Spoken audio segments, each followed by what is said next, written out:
नवरात्र का 8वां दिन, जाने मां महागौरी की पूजा विधि, मंत्र, भोग और कथा। नवरात्र अब अपने अंतिम पड़ाव पर पहुंच चुका है। आज मां दुर्गा के 8वें स्वरूप आदि शक्ति महागौरी की पूजा की जाती है। 8वें दिन की पूजा देवी के मूल भाव को दर्शाता है। देवी भागवत पुराण में बताया गया है कि देवी मां के 9 रूप और 10 महाविद्याएं सभी आदिशक्ति के अंश और स्वरूप हैं, लेकिन भगवान शिव के साथ उनके अर्धांगिनी के रूप में महागौरी सदैव विराजमान रहती हैं। इनकी शक्ति अमोघ और सदैव फलदायिनी है। महागौरी की पूजा मात्र से भक्तों के सभी पाप धुल जाते हैं और वह व्यक्ति अक्षय पुण्य का अधिकारी हो जाता है। ज्यादातर घरों में नवरात्र की अष्टमी तिथि के दिन कन्या पूजन किया जाता है, वहीं कुछ लोग नवमी तिथि के दिन कन्या पूजन करते हैं। इस तरह किया मां ने व्रत। शिव पुराण के अनुसार महागौरी को 8 साल की उम्र में ही अपने पूर्व जन्म की घटनाओं का आभास होने लग गया था। उन्होंने इसी उम्र से ही भगवान शिव को अपना पति मान लिया था और शिव को पति रूप में पाने के लिए तपस्या भी शुरू कर दी थी। इसलिए अष्टमी तिथि को महागौरी के पूजन का विधान है। इस दिन दुर्गा सप्तशती के मध्यम चरित्र का पाठ करना विशेष फलदायी होता है। जो लोग 9 दिन का व्रत नहीं रख पाते हैं, वे पहले और 8वें दिन का व्रत कर पूरे 9 दिन का फल प्राप्त करते हैं। महागौरी की कथा। देवी भागवत पुराण के अनुसार देवी पार्वती अपनी तपस्या के दौरान केवल कंदमूल, फल और पत्तों का आहार करती थी। बाद में माता केवल वायु पीकर ही तप करना आरंभ कर दिया था। तपस्या से माता पार्वती को महान गौरव प्राप्त हुआ है और इससे उनका नाम महागौरी पड़ा। माता की तपस्या से प्रसन्न होकर भगवान शिव ने उनको गंगा में स्नान करने के लिए कहा। जिस समय माता पार्वती गंगा में स्नान करने गईं, तब देवी का एक स्वरूप श्याम वर्ण के साथ प्रकट हुई, जो कौशिकी कहलाई, और एक स्वरूप उज्ज्वल चंद्र के समान प्रकट हुआ, जो महागौरी कहलाई। मां गौरी अपने हर भक्त का कल्याण करती है और उनको सभी समस्याओं से मुक्ति दिलाती है। ऐसा है मां का स्वरूप। देवी भागवत पुराण के अनुसार महागौरी का वर्ण रूप से गौर अर्थात सफेद है और इनके वस्त्र व आभूषण भी सफेद रंग के ही हैं। मां का वाहन वृषभ अर्थात बैल है, जो भगवान शिव का भी वाहन है। मां का दाहिना हाथ अभय मुद्रा में है और नीचे वाले हाथ में दुर्गा शक्ति का प्रतीक त्रिशूल है। महागौरी के ऊपर वाले हाथ में शिव का प्रतीक डमरू है।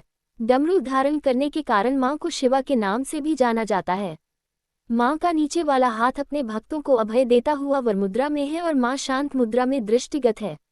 देवी के इस रूप की प्रार्थना करते हुए देव और ऋषिगण कहते हैं, सर्वमंगल मंगल्ये शिवे सर्वार्थ साधिके शरण्ये त्र्यंबके गौरी नारायणी नमोस्तुते। महागौरी। मां महागौरी अपने भक्तों के लिए अन्नपूर्णा स्वरूप हैं। ये धन, वैभव और सुख शांति की अधिष्ठात्री देवी हैं। सांसारिक रूप में इनका स्वरूप बहुत ही उज्ज्वल, कोमल, श्वेतवर्ण और श्वेत वस्त्रधारी है। देवी महागौरी को गायन संगीत प्रिय है और यह सफेद वृषभ यानी बैल पर सवार है। इन दिन कन्या पूजन का भी विधान है। कुछ लोग नवमी के दिन भी कन्या पूजन करते हैं, लेकिन अष्टमी के दिन कन्या पूजना करना श्रेष्ठ रहता है। कन्याओं की संख्या 9 हो तो अति उत्तम है, नहीं तो 2 कन्याओं के साथ भी पूजा की जा सकती है। अष्टमी तिथि के दिन नारियल का भोग लगाने की परंपरा है। भोग लगाने के बाद नारियल प्रसाद रूप में बांट दें। वही जो भक्त कन्या पूजन करता है, वे हलवा, पूरी, सब्जी और काले चने का प्रसाद विशेष रूप से बनाया जाता है। मां की पूजा करते समय भक्तों को गुलाबी रंग के कपड़े पहनने चाहिए, क्योंकि गुलाबी रंग प्रेम का प्रतीक माना जाता है। नवरात्र में व्रत करने से मिलता है ये लाभ, धर्म और विज्ञान।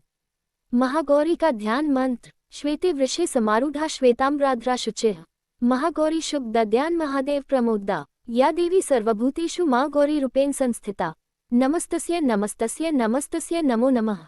महागौरी की पूजा विधि। अष्टमी तिथि पर महागौरी की पूजा का विधान भी बाकी दिनों की तरह ही होता है। जिस तरह सप्तमी तिथि को माता की पूजा की जाती है, उसी तरह अष्टमी तिथि को भी शास्त्रीय विधि से पूजा की जाती है। इस दिन माता के कल्याणकारी मंत्र ओम देवी महागौर्य नमः का जप करना चाहिए और मां को लाल चुनरी चढ़ानी चाहिए। सबसे पहले लकड़ी की चौकी पर लाल कपड़ा बिछाकर महागौरी की मूर्ति या तस्वीर स्थापित करने के बाद महागौरी यंत्र रखकर स्थापना करनी चाहिए। मां की कांति भक्तों को सौंदर्य प्रदान करने वाली मानी जाती है। हाथ में सफेद फूल लेकर मां का ध्यान करें और फूल अर्पित करें और विधिवत पूजन करें। महागौरी को रात की रानी के फूल बहुत पसंद हैं। दूसरी कथा के अनुसार भगवान शिव को पति के रूप में पाने के लिए देवी ने कठोर तपस्या की थी, जिससे उनका शरीर काला पड़ गया। देवी की तपस्या से प्रसन्न होकर भगवान उन्हें स्वीकार कर लेते हैं और शिव जी उनके शरीर को गंगाजल से धोते हैं। तब देवी अत्यंत गौर वर्ण की हो जाती है और तभी से इनका नाम गौरी पड़ा था। महागौरी रूप में देवी करुणा में स्नेहमय, शांत और मृदंग दिखती हैं। देवी के इस रूप की प्रार्थना करते हेतु देव और ऋषिगण कहते हैं, सर्व मंगल मांगल्ये शिवे सर्वाद्य साधिके शरण्य अंबिके गौरी नारायणी नमोस्तुते। एक कथा ये भी प्रचलित है कि एक सिंह काफी भूखा था। जब वो भोजन की तलाश में वहां पहुंचा जहां देवी उमा तपस्या कर रही थी। देवी को देखकर सिंह की भूख और बढ़ गई, परंतु वह देवी की तपस्या से उठने का इंतजार करते हुए वहीं बैठ गया। इस इंतजार में वह काफी कमजोर हो गया। देवी जब तप से उठी तो सिंह की दशा देखकर उन्हें उस पर दया आ गई और माँ उसे अपनी सवारी बना लेती है, क्योंकि इस प्रकार से उसने भी तपस्या की थी। इसलिए देवी गौरी का वाहन बैल भी है और सिंह भी है।